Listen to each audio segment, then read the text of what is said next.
आज का पैगाम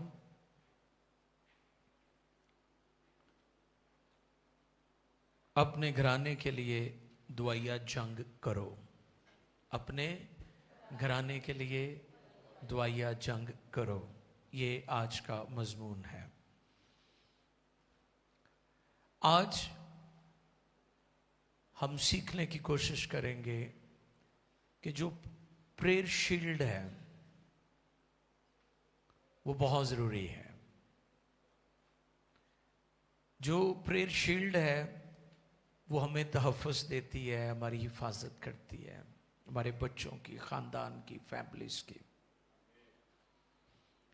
तो आज हम मुक़द्दस कलाम में से सीखेंगे कि अपने बच्चों के लिए रखना में खड़ा होना बहुत ज़रूरी है। अय्यूब की तरह वो एक बेहतरीन बाप था जो अपने बच्चों के लिए रखना में खड़ा होता था। एक और बाप का जिक्र है, वो एली काहिन है। वो बच्चों की बुराइयों को भी नजरअंदाज कर देता था। तो कुछ माँ बाप, पेरेंट्स ऐसे हैं जो अय्यूब जैसे हैं, जो अपने बच्चों के लिए रखना में खड़े होते हैं। बट मोस्ट ऑफ देम जो है वो ऐसे हैं, वो एली काहिन जैसे हैं कि वो अपने बच्चों को बुराई करता देखते हैं, ना तो उनकी दुरुस्तगी करते हैं, ना उन्हें दुरुस्त करते हैं, और ना उनके लिए दुआ करते हैं। तो आज का पैगाम इस लिहाज से बहुत ज़रूरी है, अपने घराने के लिए दुआया जंग करो, या हमें दुआया लड़ाई, स्पिरिचुअल वॉरफेयर जो है वो करने की ज़रूरत है। नहमिया चौथा बाब है, 14वीं आयत मुक़द्दसा। नहमिया की मार्फत खुदा का कलाम, चौथा बाब, ओल्ड टेस्टमेंट में आपको मिलेगा, पुराना अहदनामा में। और देखें, नहमिया चौथा बाब, अस्तर की किताब से पहले ये किताब आती है। ये सारी असीरी की किताबें हैं, तो इनमें बहुत सारे ज़बरदस्त पैगामात हैं चर्च के लिए, आज के ईमानदारों के लिए। नहमिया चौथा बाब 14वीं आयत जी।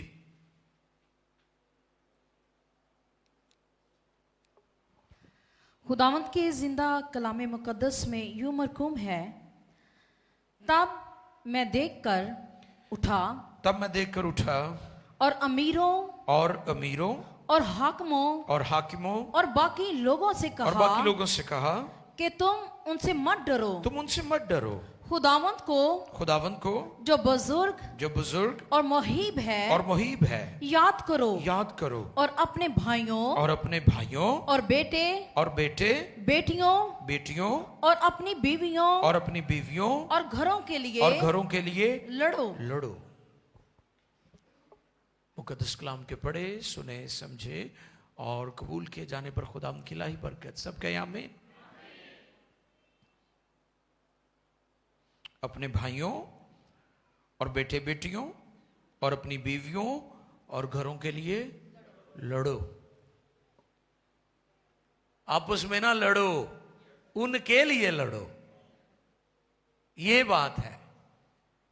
इतने बहुते आपस में ही लड़ी जा रहे हैं, तो एक दूजे तो ही सड़ी जा रहे हैं, एक दूजे ਨੂੰ अंडर एस्टिमेट करी जा रहे हैं, एक दूजे ਨੂੰ साड़ी जा रहे हैं।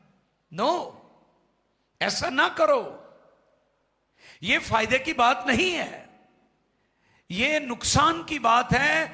अपने घरानों के लिए लड़ो, अपने भाइयों के लिए, अपने बेटियों के लिए, अपनी फैमिली के लिए, अपने शोहर के लिए, अपनी बीवी के लिए, अपने खानदान के लिए लड़ो। ये वो लड़ाई नहीं है जो बर्छियों और नेज़ों और तलवारों की है। नो, ये जो तिलावत की गई है, इसका जो कॉन्टेक्स्ट है वो क्या है? जो टेक्स्ट हमारे लिए तिलावत हुआ, इसका जो सियाको सबाक है, पस मंजर जो है वो क्या है? चौथे बाब की पहली आयत से पढ़ें, तीसरी आयत तक पढ़ेंगे, पिक्चर क्लियर हो जाएगी कि ये नहमिया ने क्यों बात कही है जी। लेकिन ऐसा हुआ कि सब संबुलत ने सुना कि हम शहरे पनाह बना रहे हैं, तो वो जल गया और बहुत गुस्सा हुआ और यहूदियों को ठोठों में उड़ाने लगा, और वो अपने भाइयों और सामरिया के लश्कर के आगे यूं कहने लगा कि ये कमजोर यहूदी क्या कर रहे हैं? क्या ये अपने गिर्द मोर्चाबंदी करेंगे? क्या वो कुर्बानी चढ़ाएंगे? क्या वो एक ही दिन में सब कुछ कर चुकेंगे? क्या वो जले हुए पत्थरों को कूड़े के ढेरों में से निकालकर फिर नया कर देंगे? और तोबिया उमुनी जी उसके पास खड़ा था। हाँ। सो वो कहने लगा जो कुछ वो बना रहे हैं अगर उस पर लूमड़ी चढ़ जाए तो वो उनकी पत्थर की शहरपनाह को गिरा देगी। मजाक, तमस्खर, तंज, उनकी बेइज्जती कर रहे थे वो। अगर कोई बंदा उठ भी पवे ना तो कई लोगों की आदत है कि नकम्मियां गल करके ओदा पहले जज्बा डाउन कर देंगे, मोराल ही डाउन कर देंगे ने ओदा, कि अगे जावे ही ना। इसका जो पस मंजर है वो ये है कि खुदा के नबी ने, यिर्मयाह ने नबूवत की थी कि बनी इस्राइल 70 साल बाबिल की असीरी में रहेंगे और फिर वापस आ जाएंगे, और वो नबूवत पूरी हुई। वो असीरी में भी चले गए और 70 साल असीरी के बाद वो वापस भी आ गए, क्योंकि नबी ने कहा था। जो कुछ नबियों ने कहा वो पूरा हुआ। और कलाम हमें बताता है कि वहां पर खुदा ने नेहमिया का स्टेटस बदल दिया, उसकी शान, उसका मकाम बुलंद कर दिया। वो एक साकी था, सर्वेंट था पैलेस के अंदर, लेकिन खुदा की फेवर थी। वो मर्दे दुआ था, मर्दे ईमान था, वो हर लम्हा हर स्टेप पर दुआ करने वाला शख्स था, और खुदा ने उसे उठाया और गवर्नर के ओहदे पर ले गया। हालेलुया। अब उसकी पोजीशन बदल गई। अब वो अपनी कौम को लेता है और वापस यरूशलेम को वो रीबिल्ड करता है। और जब वहां पर पहुंचते हैं तो सामरियों को पता चल जाता है। इस सामरी ने जिन्हां दा जिक्र तुसीं सुनिया ना, ये सामरी थे सारे। और जो सामरी गवर्नर था उसे बड़ी इस बात की तकलीफ हुई कि ये तो फिर वापस आ गए, ये कौम तो फिर उठ जाएगी, ये तो फिर हैकल बनाएंगे, फिर प्रस्तिश होएगी, इबादत होएगी। इस गल की उन्हें बड़ी तकलीफ हुई। उन्हें और उहदे साथियों ने खुदा दी कौम का मजाक उड़ाना शुरू करता। कहते जिहड़ी ये शहरे पनाह बनाएंगे उहदे उत्ते लुमड़ी चढ़ी तो वह भी डिग पेगी, इन्नी कमजोर होएगी, ये नहीं तुम्हारा काम नहीं बनेगा। इस तरह की चैम गोइयां इब्लीस भी आपके कानों में करता है, लेकिन उससे बताओ कि मैं नहीं, लेकिन मेरा खुदा जोरावर है और कुदरत वाला है, वो बहुत बड़ा है। हालेलुया। तो इस कॉन्टेक्स्ट में फिर नेहमिया ने 14वीं आयत जो अभी तिलावत की गई है उसका पैगाम हमें दिया कि अपने भाइयों, बेटों, बेटियों और अपनी बीवियों और घरों के लिए लड़ो। तो इसलिए आज का टॉपिक क्या है? अपने घराने के लिए दुआया जंग करो या लड़ो। हम अपने बच्चों के लिए बाकी सब कुछ करते हैं, अच्छा स्कूल, अच्छा लिबास, अच्छी खुराक, उनकी देखभाल, उनकी फिक्र हर माँ बाप की अव्वलीन तरजीह होती है, और ये होनी भी चाहिए। लेकिन एक चीज का गैप हम छोड़ देते हैं, वो दुआया शील्ड है, प्रेयर शील्ड। और इब्लीस किसी भी मोड़ पर जाकर उनको फिर ट्रैप कर लेता है। अच्छे चंगे खूबसूरत ਧੀਆਂ ਪੁੱਤਰ ਹੁੰਦੇ, पढ़े लिखे ਹੁੰਦੇ ने, पता की चलता है वो जी इधर ਨੂੰ चले गए ने, वो जी इधर ਨੂੰ चले गए ने, उन्हें जी पसंद का ब्याह करा लिया, जो इधर डूब गया, वो इधर मर गया, वो आ हो गया, क्योंकि आपने उसे बाकी सब कुछ दिया है, उसे प्रेयर शील्ड के साथ महफूज नहीं किया। तो आज ये पैगाम हम सब के लिए, जो यहां पर बैठे हैं, जो मेरे नाज़रीन मुझे देख रहे हैं, जितने भी मीडिया पर हमें वॉच कर रहे हैं, बाद में भी देखेंगे, मैं उनको ये ताकीद करना चाहता हूं और ये मैसेज देना चाहता हूं कि नेहमिया की मार्फत इस नबूवती पैगाम को अपनी जिंदगी में ले लो। अपने बच्चों के लिए स्पिरिचुअल वॉरफेयर करो। दुश्मन दंदनाता फिर रहा है, आगे चलकर हम सीखेंगे इस बात को भी। वहां पर उन्होंने ग्रुप बना लिए। उन्होंने एक ग्रुप बनाया जो रीबिल्ड यानी तामीरी काम करेगा। एक ग्रुप था जो वहां पर हिफाजत कर रहा था, सिक्योरिटी कर रहा था। फिर जो लोग रात को करते थे वो दिन के वक्त सोते थे, जो दिन के वक्त करते वो रात को सोते थे। उन्होंने ये काम रखा, उन्होंने दुश्मन को इजी नहीं लिया। हम क्या करते हैं, हम दुश्मन इब्लीस को इजी लेते हैं, और इजी लेने से दुश्मन दंदनाता और हम पर चढ़ आता है, और हमें तब पता चलता है जब उसके पंजे बहुत गहरे हो जाते हैं।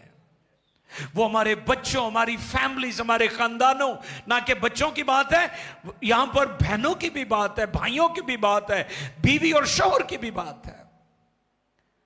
जब हम उसे इजी लेते हैं, लाइट लेते हैं।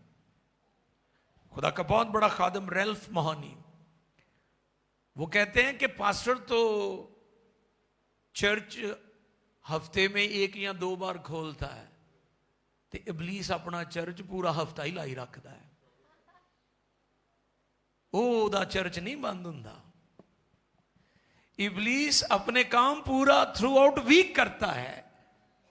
चर्च तो शायद इतवार को आप जाते हैं, चर्च तो आपके लिए शायद इतवार को खुलता है, या दूसरी किसी दुआया मीटिंग में आप चर्च को ओपन करते हैं, लेकिन इब्लीस अपना काम पूरा हफ्ता करता है। इसलिए इब्लीस नॉन स्टॉप काम करता है, इसलिए उसको इजी ना ले। अपनी बेटियों के लिए, अपने बेटों के लिए, अपने बच्चों के लिए खबरदार हो। अपनियां कंधा उचियां करो, लोगों को क्यों कहते छाती पै रही है? साड़ी आदत है ना जी, ओदी छाती पै रही, तो तुसी कंध उची कर लो, अपनी साइड ठीक कर लो। तो ये आज का मैसेज है कि शील्ड होनी चाहिए आपके बच्चों, आपकी फैमिली के लिए। यिर्मयाह ने उनको ये मैसेज दिया है कि तुम्हें अपनी शील्ड की जरूरत है, इसके लिए फाइट करो, इसके लिए तुम्हें रूहानी जंग करने की जरूरत है। हम चीजों को लाइट लेते हैं। जिंदगी और उसके चैलेंज बढ़ चुके हैं। क्या जिंदगी पहले जैसी है? बताएं मुझे। क्या महंगाई जो है, क्या जो चीजें हैं वो पहली प्राइसेस पर आपको मिल रही हैं? क्या आपकी जो सिक्योरिटी और दुनिया के हालात हैं, जो रिश्ते नाते हैं, पहले जैसे हैं? क्या लोगों पर पहले की तरह एतमाद आप कर सकते हैं? अपनी बच्ची को, अपने बच्चे को किसी के साथ भेज सकते हैं? इस पर पहले भी मैंने बताया, जिसकी बेटी उसकी बेटी है, जिसकी बहन है उसकी बहन है। इसके बारे में खबरदार हो आप। है जड़ा है ना, मुंह बोला मेरा भरा ते मेरी भैन, ये चो जरा बाहर आ जाओ, आंखें खोल कर रखो। हमने लिमिट्स जो है वो मुकर्रर करनी है। हमारे बच्चे पब्लिक प्लेसेस पर जाते हैं, जाना चाहिए, जॉब्स करते हैं, लिमिट्स मुकर्रर करें। हमारी बेटियां जॉब्स करती हैं, मार्केट प्लेस पर हैं, ऑफिस में है, बॉस है, सरबरा है, आपका इंचार्ज है, आपका टीचर है, आपका प्रोफेसर है। आप लिमिट्स मुकर्रर करें। और मसाइल तब बनते हैं जब हम लिमिट्स को जो क्रॉस करते हैं, जब लिमिट्स नहीं बनाते। ठीक है? तो आज ये बहुत जरूरी है। ये सिर्फ नौजवान बेटों बेटियों के नहीं है, ये मेल फीमेल सबके लिए मैं बात कर रहा हूं, सबके लिए। कोई अनमैरिड है या कोई मैरिड है, जब तक आप लिमिट्स नहीं मुकर्रर करेंगे, हालात कभी ठीक नहीं होंगे। और ये जो कदम होते हैं ना आपकी तरफ बढ़ते हैं, आप ही रोक सकते हैं, कोई दूसरा नहीं रोक सकता, और आपको रोकने चाहिए। जिंदगी और खानदानों के चैलेंज बहुत बढ़ गए हैं। महंगाई है, बच्चों की नाफरमानी है, तालीम को लेकर, जॉब्स को लेकर, बिजनेस को लेकर, शोहर है, बीवी है, माँ बाप है, हालात और उसके चैलेंज और उसकी संगीनी बहुत बढ़ चुकी है। तो हमारी दुआ भी बढ़नी चाहिए। आमीन। हमें और ज्यादा खुदा की नजदीकी की जरूरत है, हमें और ज्यादा खुदा के कदमों में वक्त गुजारने की जरूरत है, क्योंकि अब जो जंग है वो संगीन हो चुकी है, अब जो चैलेंज है वो बढ़ चुके हैं। तो इसलिए आज के पैगाम में ये नसीहत भी आपके लिए। पहला पॉइंट, पहला नुक्ता, दुश्मन से मत डरो। बोलो, दुश्मन से मत डरो। दुश्मन हमें डराता है। दुश्मन कहता है तुम थोड़े हो, तुम कमजोर हो, तुम गरीब हो, तुम्हारे पास पैसा नहीं है। लेकिन आप अंदाजा लगाएं कि जब रोया होती है, नेहमिया के पास विजन थी, रोया थी कि मैंने यरूशलेम को दोबारा तामीर करना है, हैकल फिर से बहाल करनी है, प्रस्तिश होनी चाहिए, इबादत होनी चाहिए, अज़म था, मिशन था, रोया थी। खुदा ने गैर कौम बादशाह के दिल में डाला कि इनू पैसे दो ताकि उन्होंने जाके तामीर करे। फिर तानू क्रिश्चियन पैसे देन ते भावें ना देन, तानू दूसरियां कौमां भी पैसे देणगियां। और हमें इसका तजर्बा हुआ है, हमने अपनी मिनिस्ट्री में इसका तजर्बा किया है। मैं अपनी बात कर रहा हूं कि मुझे अपनी मिनिस्ट्री के अंदर इसका तजर्बा है कि जब हमारे अपने हमारा साथ ना दें और विजन के साथ हम काम कर रहे हो, तो फिर खुदा दूसरी कौमों को भी हमारे साथ खड़ा कर सकता है। हमारा खुदा कुदरत वाला है। दुश्मन से मत डरो। दुश्मन से मुराद इबलीस है। दुश्मन से मुराद एक दूजे दे दुश्मन ना बन जाओ। असी बहुत एक दूजे दे दुश्मन बने हुए, भरा भरा दा बनया होया है, भैन भैन दी बनी हुई, एक दूजे नूं वेख नहीं सिखाते, सड़दे ने एक दूजे तो, एक दूजे दीयां बुराइयां करते हैं, एक दूसरे नूं लेट डाउन करना चाह रहे हैं, एक दूसरे नूं नीचा दिखाना चाह रहे हैं। अज दे भैन भरा, अज दे खानदान, अज दे रिश्तेदार।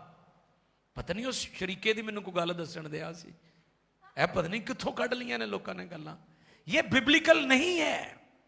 बाइबल ऐसी चीजों को सपोर्ट नहीं करती। जैसे ये जात पात है, कई पूछणगे जी जात च रिश्ता कर लेने चाहिए कि नहीं। ओ बाइबल पढ़ो भोले लोको, बाइबल पढ़ो। आप जातों पातों में डिवाइड ना हो, ये गैर कौमें करती हैं, दूसरी अकवाम का शेवा है। इंजील के जो पैरोकार हैं उनका नहीं है।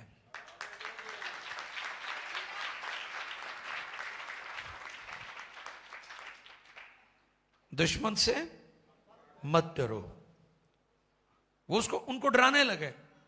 उनके वो सूखे सड़े और जले हुए पत्थर उथों कटणगे हैं, कूड़े चो कूड़े नाल दोबारा शहरे पनाह बनाएंगे, फसील बनाएंगे, मजाक उड़ाने लगे। लेकिन उनको पता नहीं था कि नेहमिया जो है वो एक विजनरी पर्सन है, वो एक रोया वाला खादम है। इसी तरह रोया वाले जो खादमीन है यहां भी बैठे हैं, मुझे सुन रहे, मैं आपको इनकरेज करता हूं, अगर आपके पास रोया है तो दुनिया की कोई ताकत आपको रोक नहीं सकेगी, आप कामयाब होंगे। रोया वाले लोग, तुसी चर्च भी बनाओगे, तुसी स्कूल भी बनाओगे, तुसी कॉलेज भी बनाओगे, तुसी अदारे भी बनाओगे, तुसी क्रूसेड्स भी करोगे, तुसी इबादतां भी करोगे, तुसी रूहां भी जितोगे, तुसी बपतिस्मे भी दोगे, तुसी निजात दा पैगाम भी दोगे। ताको खुदा सारियां ताड़ी प्रोविजन करेगा, ताड़े ओहदे भी वधाएगा, ताड़ी सरफराजी भी आएगी अगर ताड़ को रोया है। वो रोया वाला खादिम था। सामरिया के गवर्नर ने उसकी तहजीक की। उन्हें कहा लुमड़ी डिगेगी तो दिल करे ना, शहर पना थले जा डिगे। मजाक, तमस्कर। लेकिन उसके पास विजन थी। और विजन क्या थी? विजन में उसने फैमिलीज को नजरअंदाज नहीं किया। अपनी रोया में अपने खानदान को नजरअंदाज ना करें। कई दफा हम दुनिया को फतह कर रहे होते हैं तो अपनी फैमिली बेचारी इग्नोर हो जाती है। उसने वहां इस जगह पर जो मैसेज दिया नेहमिया ने, वो ये दिया है कि तुम क्या करो, अपने भाइयों को, अपने बेटों बेटियों, अपनी बीवियों, अपने शोहरों के लिए लड़ो। पहला पॉइंट क्या है? दुश्मन से डरना नहीं है। दूसरा पैगाम क्या है? इस आयत को जरा पढ़ें ताकि पता चले जी। दूसरा हिस्सा है जी, हाँ जी पढ़े। तुम उनसे मत डरो। अच्छा, ओके। तब मैंने देखकर उठा और अमीरों और हाकिमों और बाकी लोगों से कहा कि तुम उनसे मत डरो। पहला मैसेज क्या है? तुम उनसे मत डरो, तुम उनसे मत डरो। ये पहला मैसेज है। फिर दूसरा, खुदावंद को जो बुजुर्ग और मुहीब है, यह दूसरी गल है। खुदावंद जो बुजुर्ग और मुहीब है, याद करो, याद करो। दुश्मन वेख के डरो ना, अपने खुदा नूं याद रखो। जाति जूलियत ना जो आमना सामना होया ना बनी इसराइल दा, ते ये नहीं कि बनी इसराइल तलवारा नहीं चला सकते सी, वो सारे माहिर सन तलवार चलान दे। लेकिन मसला की सी? मसला यह सी कि वो जाति जूलियत दे कद अल वेखण दे सन। किधर देख रहे थे? हालात की तरफ देख रहे थे, तूफान की तरफ देख रहे थे। यीशु मसीह जब पानी पर चलकर आए हैं तो शागिर्द उनको यह सिखा रहे थे कि जेड़ी शैतान डरान दी वो तो मेरे पैरों थले आ, तुसी मेरे हाल वेखो, पानी हाल ना वेखो तो मेरे पैरों च है। हालेलुया। दुश्मन तो मेरे पांव के नीचे है। हम उस वक्त डरते हैं जब हम दुश्मन की तरफ देखते हैं, जब हम खुदा को जो मुहीब और बुजुर्ग है उसको देखते हैं तो दुश्मन से कभी नहीं डरते हैं। हमारे डर की वजह यह है कि हम बुजुर्ग और मुहीब खुदा को नजरअंदाज करके दुश्मन और हालात को देख रहे हैं।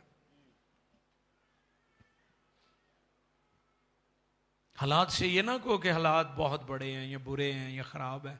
हालात से कहो कि हमारा खुदा बहुत बड़ा है, ये कहो।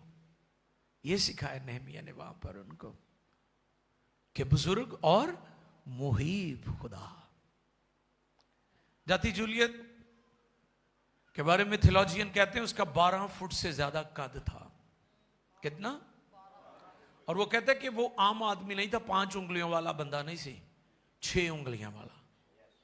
उदी उंगलियां कितनियां सन? 6। और उंगली का जो उसके साइज था वो 11 इंच था।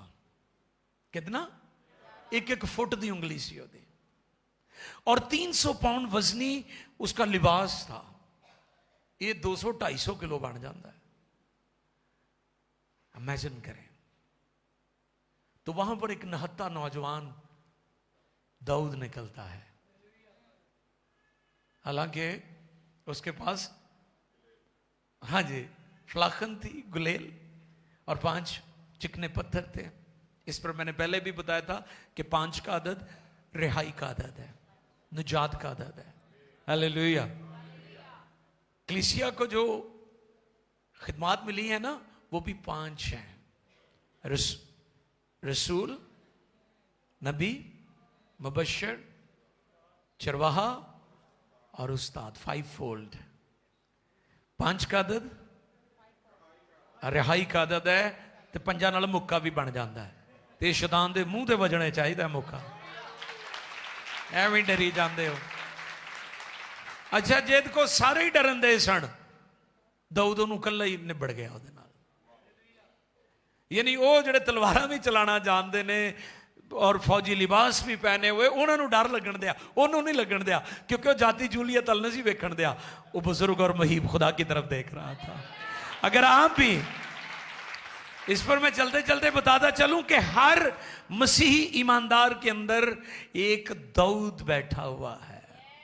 और वो कब बाहर निकलता है? जब जाति जूलियत सामने आता है। जिंदगी के हालात और मुश्किलात के जो जाति जूलियत है दर हकीकत दाऊद के ईमान को ये मजबूत करते हैं। आमीन। और फिर उसने एक ही लम्हा में आप देखें कि वो उसे ललकारता कैसे है। उसकी ललकार आप सुने।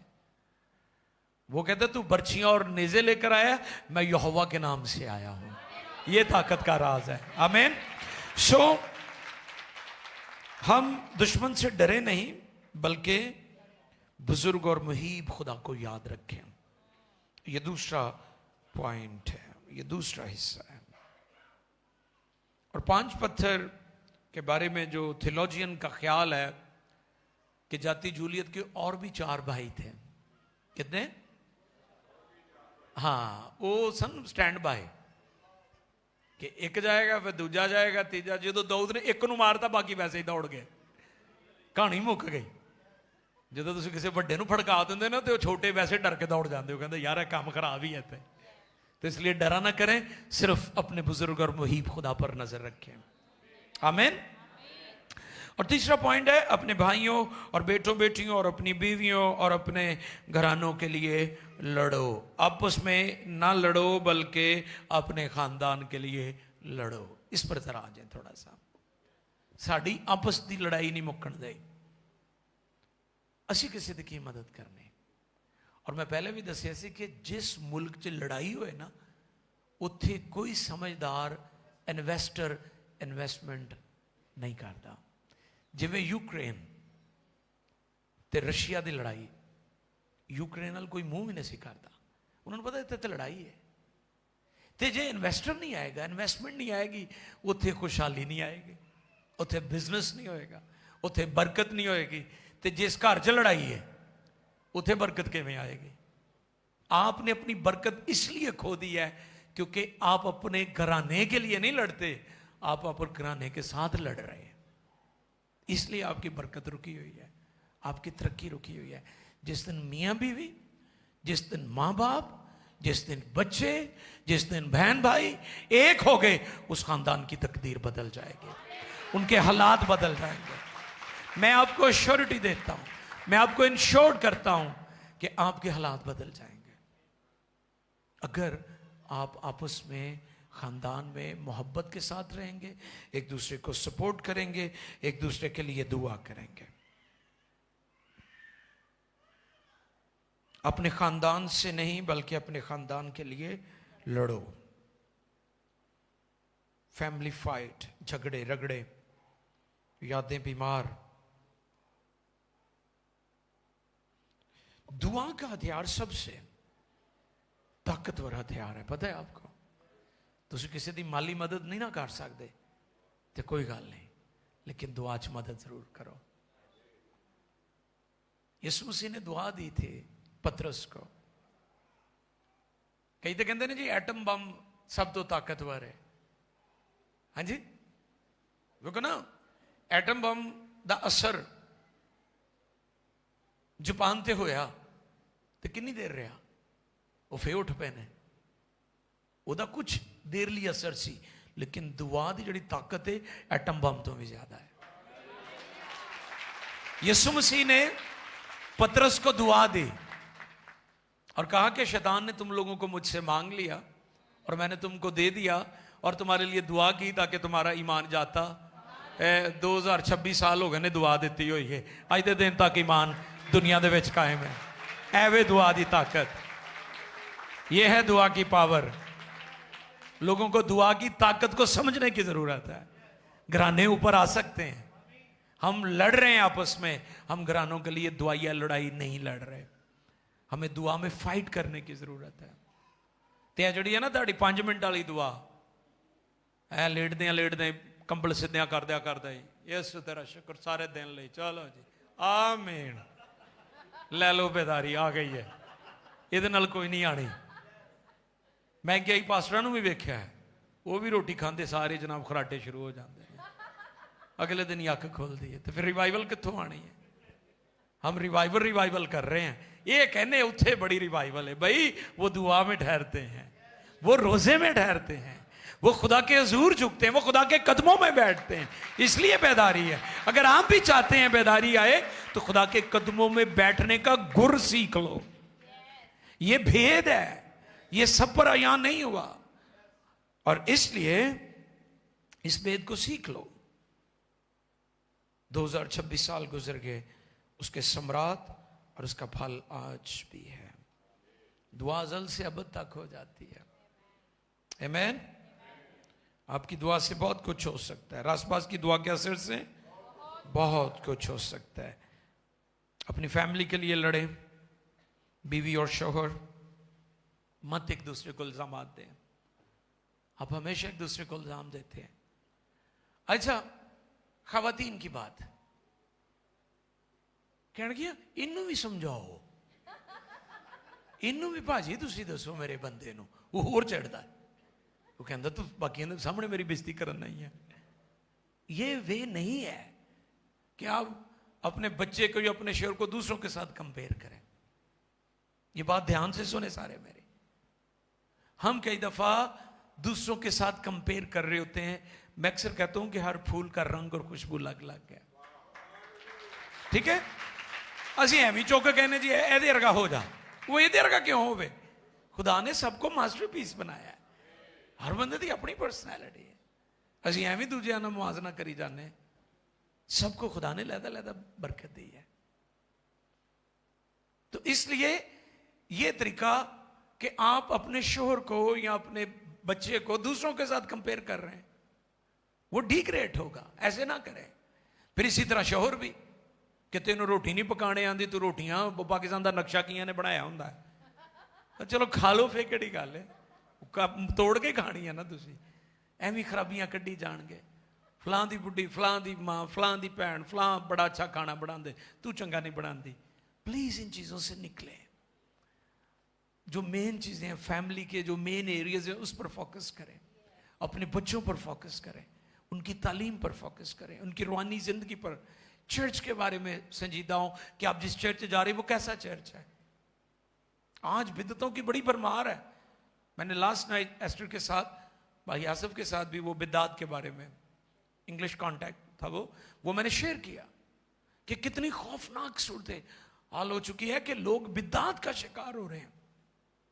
लालच देकर लोगों को, आपको पता, गाड़ियां भेजते हैं, वो राशन का लालच देते हैं, वो वीजों का लालच देते हैं, वो आपके बच्चों की फीस पे करने का आपको लालच देते हैं ताकि आप उस बिद्दत में जकड़ जाएं।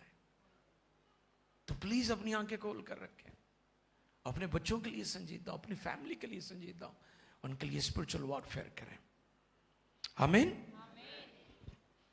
अपनी फैमिली के लिए फाइट करना सीखें। आखिरी हवाला शमूएल की पहली किताब 12वां बाब 23वीं आयत। यह हवाला अगर आपको समझ आ गया या आपने इसको आज पल्ले बांध लिया, यह हवाला आपके लिए की वर्ड्स बन गई, तो आप दुआ में बहुत स्ट्रांग हो जाएंगे। आओ देखें शमूएल की पहली किताब 12वां बाब चैप्टर 12 वर्स 23, 23वीं आयत जी। अब रहा मैं, सो खुदा ना करे कि तुम्हारे लिए दुआ करने से बाज आकर खुदावंद का गुनहगार ठहरूं। रुक जाए यहां पर, ये नबी कह रहा है। और नबी क्या कह रहा है? पढ़े इसको, दोबारा सुने ताकि आपको समझ आ जाए कि दूसरों के लिए दुआ करना कितना जरूरी है। बच्चों, बीवी, शोहर, माँ बाप, बहन भाइयों, फैमिली के लिए दुआ करना कितना जरूरी है। सुने जी। अब रहा मैं, नबी अपनी बात कर रहे हैं। अब रहा मैं, सो खुदा ना करे कि तुम्हारे लिए दुआ करने से बाज आकर खुदावंद का गुनहगार ठहरूं। बल्कि मैं वही राह जो अच्छी और सीधी है तुमको बताऊंगा। नबी कहता अगर मैं तेरे लिए दुआ ना करांगा तो मैं खुदा दा गुनहगार हो जाऊंगा। इत्थे गौर करो जरा कि तुसी कहते नहीं जी अपनी अपनी कर लो, सारिया ने अपनी अपनी कबर च पैना है, जिन्हों भी पूछ लो। असी किहड़ा जी दूजे की कबर च पै जाना है, जिन्हें करनी अपने लिए करनी। ओ निकलो बाहर इन्हां गल्लां च, ये मुआशरे दियां ने, बाइबल दियां गल्लां नहीं। वो कहता है कि मेरी बात रहा मैं, कि ये ना हो कि मैं दुआ ना करके खुदा का गुनहगार हो जाऊं। तुम्हारे लिए मैं दुआ करूंगा, और अगर नहीं करूंगा तो मैं खुदा का देनदार हूं। आपने कभी इस पर गौर किया है कि हम दूसरों के लिए दुआ करते हैं या नहीं करते? बीवी शोहर के लिए, शोहर बीवी के लिए, या बच्चों के लिए, या बच्चे माँ बाप के लिए, या अपनी कलीसिया अपने पास्टर के लिए, या गैर कौमों के लिए कितनी गैर अक़वाम है जिनको यीशु की ज़रूरत है। हमारी दुआ तो छोटे से सर्कल की है, 5 मिनट की दुआ, गप्पा सारी रात दियाँ, चलो छोटी जी दुआ करके सोइए। दुआ छोटी जी निकले इन बातों से। अपनी रूहानी बसीरत को वसी करो, अपनी रूहानी अप्रोच को बढ़ाओ।